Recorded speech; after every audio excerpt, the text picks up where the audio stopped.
morning, sunshines. I gotta pause for a second, child. Give me 2 seconds. 1, 2. Give me 5 seconds.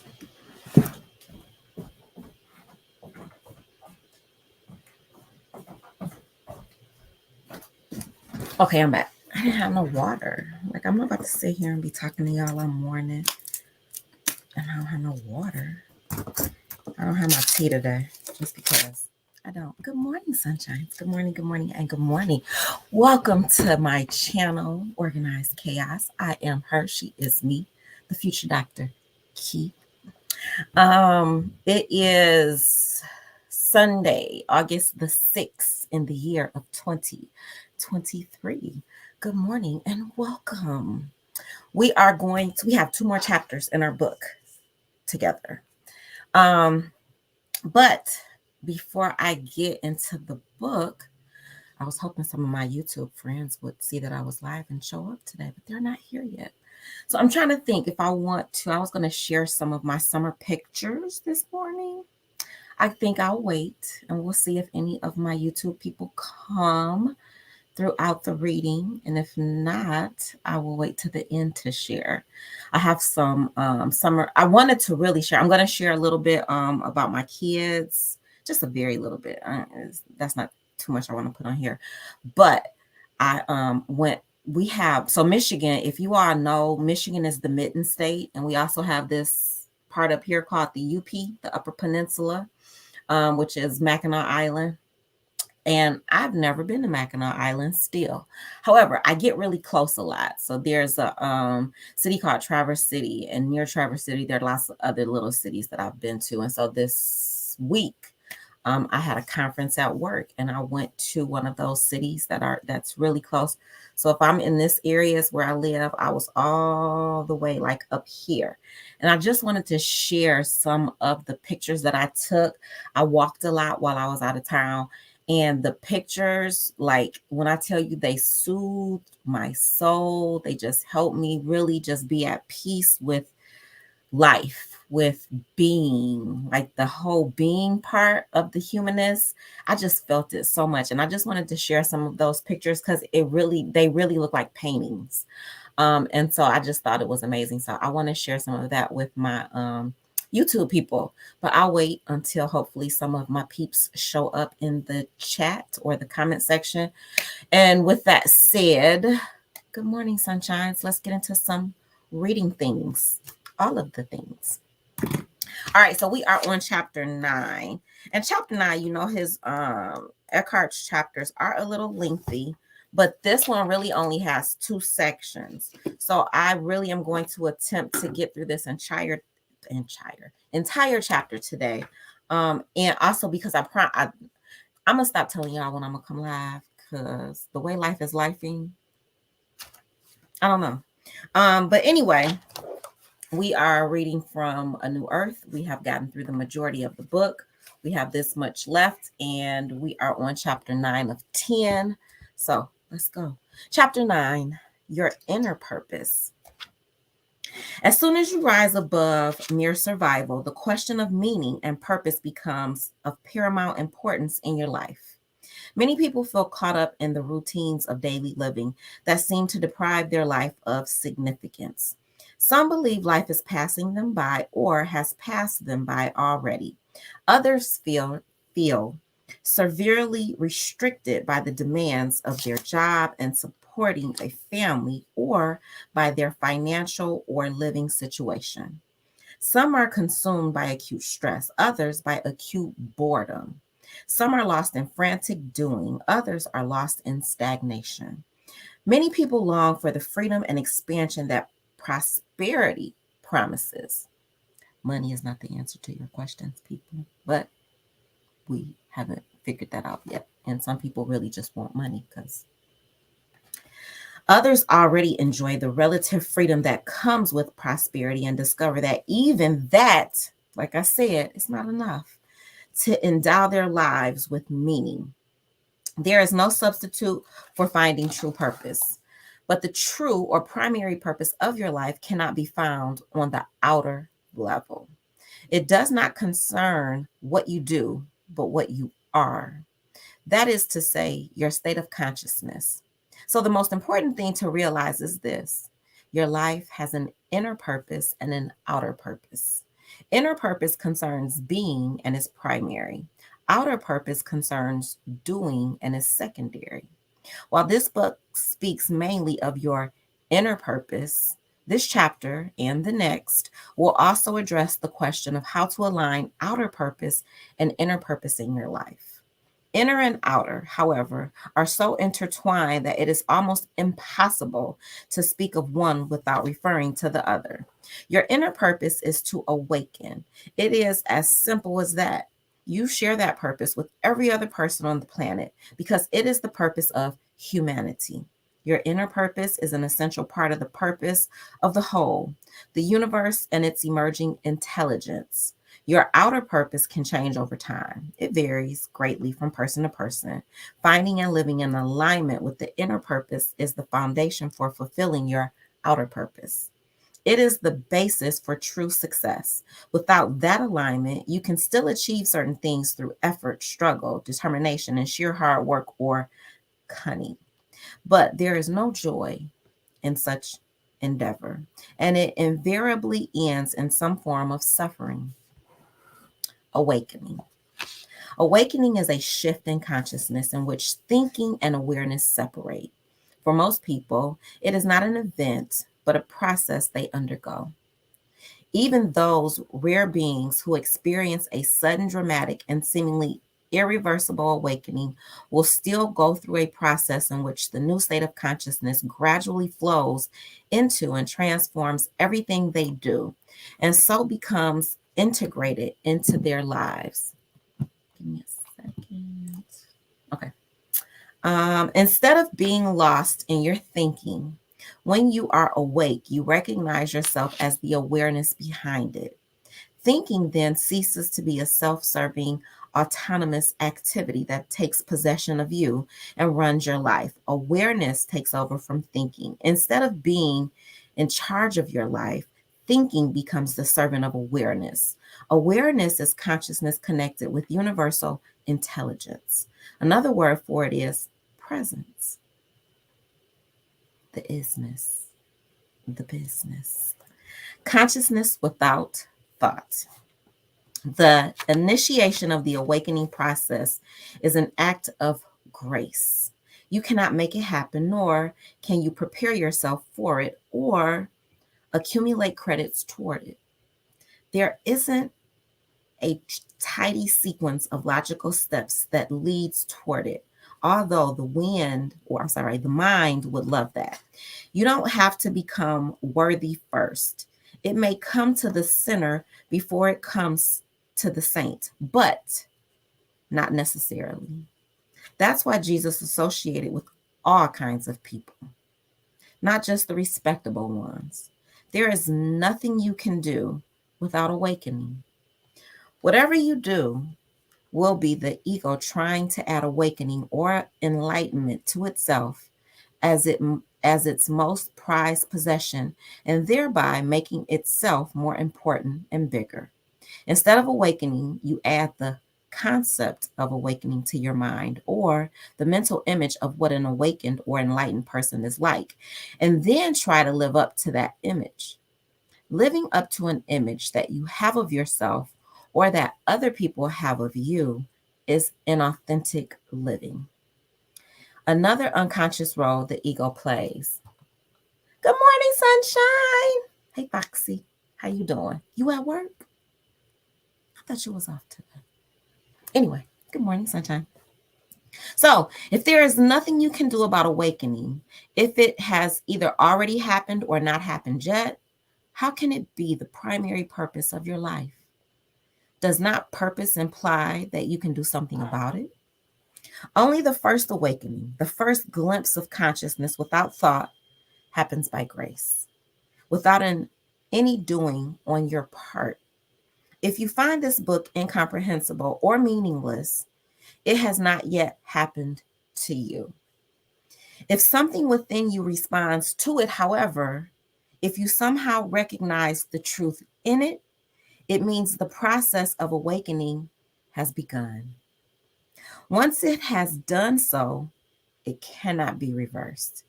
You cannot go back and act like you don't know.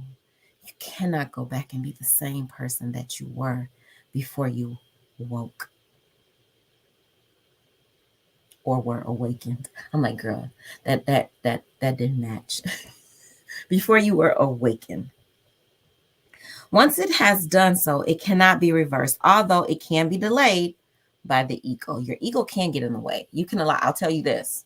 My recent little minute with my old friend who came back, my ego was in there for a second. Like, girl, you know better. You know better. You might have hope, or it might make you feel good if things have changed, but you know better. You know the behaviors. You've been down this road before. Why do you keep going back down the same road? And so what I'm clear on, and I'll share another example, is that the universe will always put you back in the position of repeating a lesson until you finally learn and grow from that lesson. You are not allowed to advance. You are not allowed to go past go with your emotional maturity, with your emotional intelligence, if you do not pass the test. And the universe will continually test you over and over and over again just to see, did you just shut down? And for me, I'm really good at shutting down and cutting people off, right? And when they come back, like this ex of mine did you really grow, or did you just do one of your shutdown maneuvers, girl, and move on? I had done a shutdown maneuver in the past, and the universe was like, nope, you're not allowed to just shut people down no more. What you got to do, Miss Emotionally Intelligent, Miss No Human More Beingness, elevated in your mind woman, is show growth. I hadn't shown growth. I'm really good at shutting down. Here's another example. I've been going back and forth with one of my colleagues all year. Like, I don't like you, you don't like me, girl. Girl, what we gonna do? And so this week, or this past week, this past Monday, we had a meeting together to touch base, check in, see what's going on at work.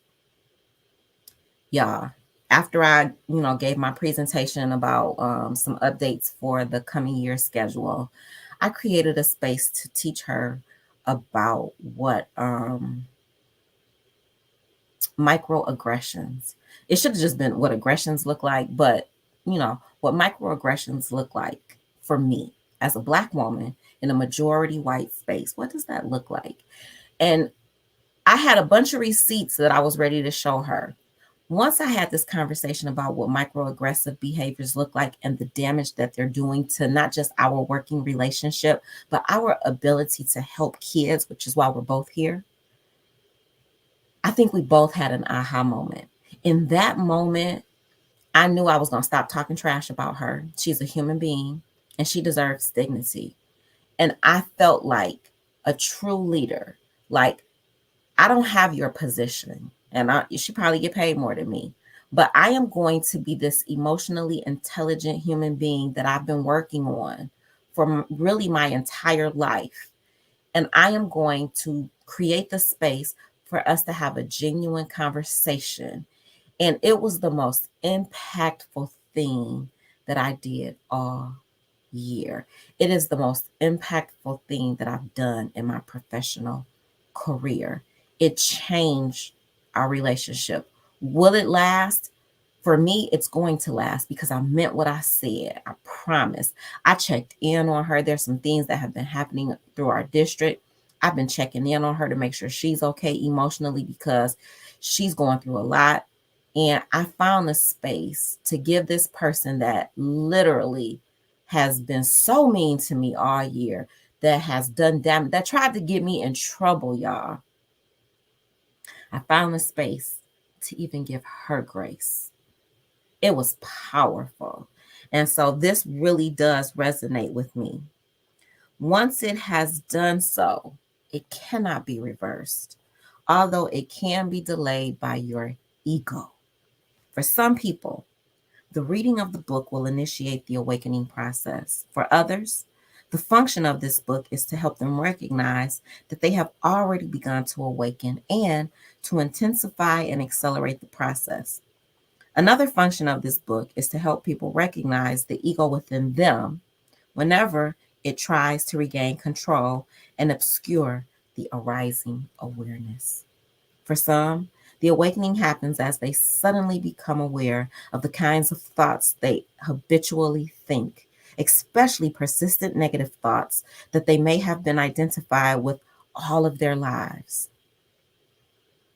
Suddenly, there is an awareness that is aware of thought, but is not part of it. I just had, there's this thing that I've been doing. One of the things that I really like to do is I don't have a lot of time to spend with my friends on a regular basis. And like this week was kind of like my off week. So I try to set up girlfriend dates. I have some friends that I see a lot and we go on girlfriend dates all the time. But I went on a girlfriend date yesterday with one of my friends that I don't get to see very often. And we got to laugh and have some drinks and talk and cackle and do all of the things and catch up. Right. And I got some ones coming up and some weekends before the kids get back. Once the kids come back to school, life really does. It goes back to, girl, you ain't got time. Plus, I'm in grad school again.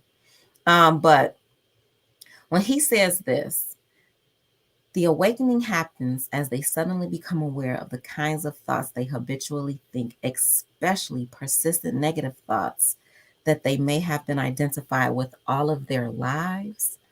I just figured out why I attract emotionally unavailable men, because that is the relationship that I've had with not necessarily with my father, but growing up, he was not available to me the way that he should have been or the way that he said that he would be. And then me and my brother had a real big blowout last year. And I realized my brother hasn't really liked me my entire life. Do you know what that looks like? Like, I've built this relationship over 50 years with you, and you didn't like the relationship. And I had no idea you didn't like the relationship. But I really looked at him as the gold standard of men. And because of that, I've attracted men that were just like him. Not necessarily saying that they didn't like me, but they were emotionally unavailable to me, just like my brother has been my entire life. He just functioned as my big brother. He just did things because my mom told, you got to do this for her. You got to do this for her and do this for her. He didn't like it though. He didn't love it though. I don't think there's ever been a man that's been emotionally available to me my entire existence. Yes, I've been married. Yes, I have 2 kids. Yes, I've been in relationships and situationships and all of those things, but I've never been loved. Never. I've loved from the extent that I know how, or the extent that I think I know what love looks like and feels like. But me as a being, as just being who I am, like to awaken to that, I've never been loved. I've never been important to a man ever in my life. And that's a hard pill to swallow. Like, do you know who I am? Do you see this thing? Do you see this avatar? Like, do you know the intelligence that exists in this girl? Do you know how fun this girl is? Like, all of the things. None of that matters, y'all. I've never been loved. I've never been loved the way that I deserve to be loved. And now that I'm aware of that, like once you sit in that knowledge, I can't go back. I can't have anything less. And I recognize I'm at a big age. I may never experience that. And you got to be okay with that. Like, every experience is not for everybody to experience in life. When me and my girlfriend had that conversation yesterday, it just felt like, you really are growing up, little girl. Like, girl, it's I'm okay. I know what I deserve. My ego doesn't have to be involved in any of this. My humanness can step to the side and let my beingness run the show. And if you are not for me, it's not that you're against me, but I can't be with you. I can't reside with you. I can't function with you. I can't give my presence, because this is a present to be in my presence. I can't give that to you. I can be by myself and be cool and happy. I don't have a problem with that. But being with somebody ever again who does not value me, who does not see my worth, who does not sincerely love me, won't happen again. And I'm clear on that. And like I just got there. And so, wherever you are in your journey, whether you are young, middle aged, or older, learn to love you. Learn to set your ego to the side. Learn to see reality in life. Call things as they are. Collect the data on your relationships. Are you giving more than you are getting from somebody? And if you are, wake your ass up and stop now. You deserve better. You deserve all of the things. You deserve to feel emotionally secure in any space that you reside in, whether it is work. So now, like my new thing is, when I go to work now, I'm just going to do my job. I cannot be emotionally invested in work anymore because the people there are about the politics. When you get out of the classroom, it is so much politics. And y'all, I don't do politics. It's just not my ministry. I could care less about your feelings because what I bring is truth. I am truth. I am light. And I am love. And when that doesn't get returned to me in a respectful manner and politics gets involved, I'm going to shut down and I'm just going to do my job. And when I get home, I'm going to give love to my family and to my friends, and work be damned. That has to shut off. At my retreat this weekend, there's a thing, and I wish I didn't even think about bringing it up here with me. There's a rock. At the end of your workday, y'all, take something, give yourself a visual cue, set it to a side of your desk where you say, done for the day, out of office, and you leave work at work. Because I promise you this, when, because there will be an end for everybody. You will either leave that employment, you will either leave the planet. When your end comes, you will be replaced immediately. We are all irreplaceable. Set your rock to the side, end your day, and go home and be with people that really do love you, that don't have politics on their agenda, that care about you. And if they aren't there, like my kids are about to be out, go home and just love yourself. You deserve you. Give yourself the gift of you. We do deserve that. Yes, choose you. Check that data, y'all. I'm telling you, that helped me. It was a very short time. Yeah, I know I need my Carmex. It was a very short time when this man came back into my life. And when I decided I couldn't keep, we're not going to keep doing this. This is like, I'm not 20 years old no more. I'm 51 years old. Like, I'm not going to keep playing these 20-year-old games with you. You don't care about me. You don't love me. You don't want me. Well, you want me, but you don't want me, right? Like, no, I'm worthy. I'm worth more. And I choose me. Choose you. Y'all choose you every single day. Wake up and choose you. And whether you are emotionally involved with somebody, do the work. And it's hard work. I did a whole lot of mental unpacking. Choose you. I promise you will attract to you. I had to figure out, why do I keep attracting emotionally unavailable men? Girl, because your whole life you've held a candle to an emotionally unavailable brother that you wanted every man to be like. And that's what you attracted. I didn't know though. But now that I know, I'm good. I got this. I got this. And if I can do this, you can too. What is the relationship between awareness and thinking? Awareness is the space in which thoughts exist when that space has become conscious of itself. Once you have had a glimpse of awareness or presence, you know it firsthand. Yes. It is no longer just a concept in your mind. You can then make a conscious choice to be present rather to indulge in useless thinking. You can invite presence into your life. That is to say, make space. That's what I had to do with this lady on Monday, y'all. I had to make space for her because I could have. I'm not. Hopefully, I won't work with. I don't want to work with her, but I might not work with her again. But I might, right? Like if we gotta be colleagues ever again, and just for now, I had to make space to show her, to give her some knowledge, to share with her.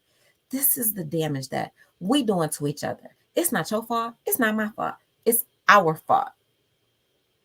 And we need to finish strong so that we can start strong for these kids, for our staff in this coming year.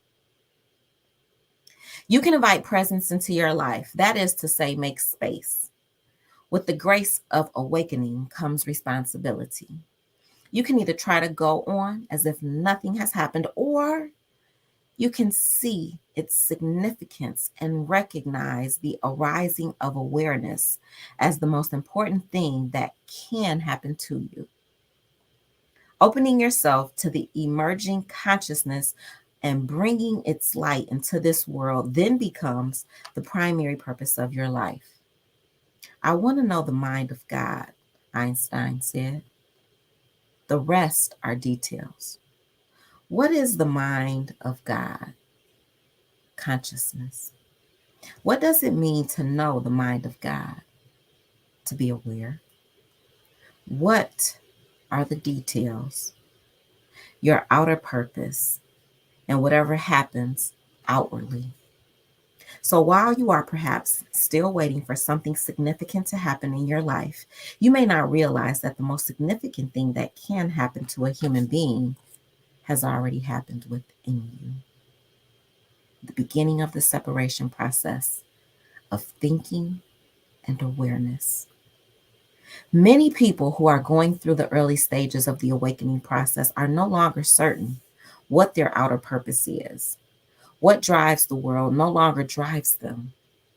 Seeing the madness of our civilization so clearly, they may feel somewhat alienated from the culture around them. Some feel that they inhabit a no man's land between two worlds. They are no longer run by the ego. Yet, the arising awareness has not yet become fully integrated into their lives. Inner and outer purpose have not merged. All right. This next section is the final section. And of course, it's long. And I'm trying to decide, should I go ahead and read it? Because I still got homework to do. I still got to work out today. I still got to go to the grocery store today and get my mind right. Okay. Because if I started, I got to finish it because it is, let's see, 1, 2, 3, 4, 5, 6. 16 and a half pages. What do I do? Do I read? Do I not? Do I read? Do I not? 16 pages is a lot of pages, y'all. I just read, let me see, 1, 2, 3, 4. I just read 6, and we're half an hour in. 16. I think I'm going to stop here. And I might try to come early in the morning. We'll see. I'm not going to promise anything because I can't never get it together when I say I'm going to do something. But the next section is called a dialogue on inner purpose. And when I start it, I need to be able to finish it. So today it probably will take me another hour and a half, and I just don't want to commit that kind of time today. So what I'm going to do is share some of my summer fun with you all today. And then I'll give an hour and a half to finishing it whenever I finish it. So some of my summer fun, let me see. Let me click over here on my monitor. I'm going to start with, I feel like I should go back though. Hold on.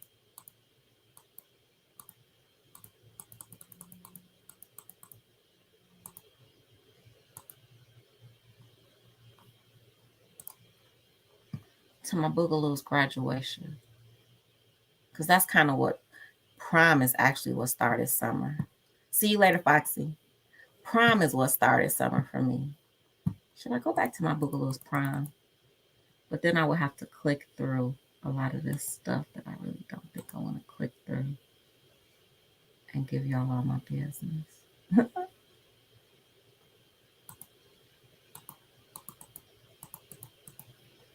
That's my birthday.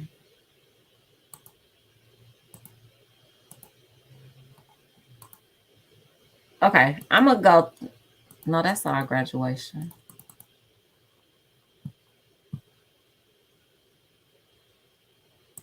Okay, hold on, y'all. Let me see what I can share with y'all. I don't want y'all seeing my Facebook though. This is all my stuff on Facebook. Let me see. Can I get into prom? I got 3 prom pictures I do want to show y'all. I thought they was cute and a little cute video.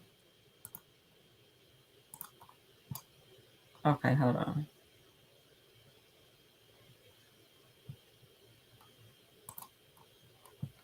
Okay, I'm gonna show y'all these. Okay, and then I'm gonna have to click out. No, it started for me, it started with prom. So I'm gonna do prom, and then I'm gonna have to turn off the screen share, and then I'm gonna share graduation, turn off the screen share, and then show the Beyonce of it all with Foxy. And then share my summer Michigan Wonderland beautiful pictures. That's how I'm gonna do this. So, all right, y'all, let's get ready. I'm gonna share these 3 pictures from my Boogaloo prom. All right, let's go. Let me make sure I'm flipping the right way too, child, cause I can start with this one with him and this girl. No, I don't want to put her on here because, well, she's not a minor anymore. That's 1, 2, 3, 4, 5, 6. I'm gonna show y'all a couple of his prom pictures. Okay, let's go back to there. All right, so I'm excited. This is going to be share screen. Okay, there we go. All right, can y'all see that? Mm-hmm. This is me and my Boogaloo dancing at his prom send-off. Them shoes he got on is some Louboutins. I don't even own a pair of Louboutins, but my little Boogaloo got some Louboutins out of me for prom. So we had a, I wore his football jersey that day. So this is just me and him having fun dancing together at his little prom send-off. That's me and my Boogaloo, y'all. My baby graduated from high school. That's me pinning his corsage on.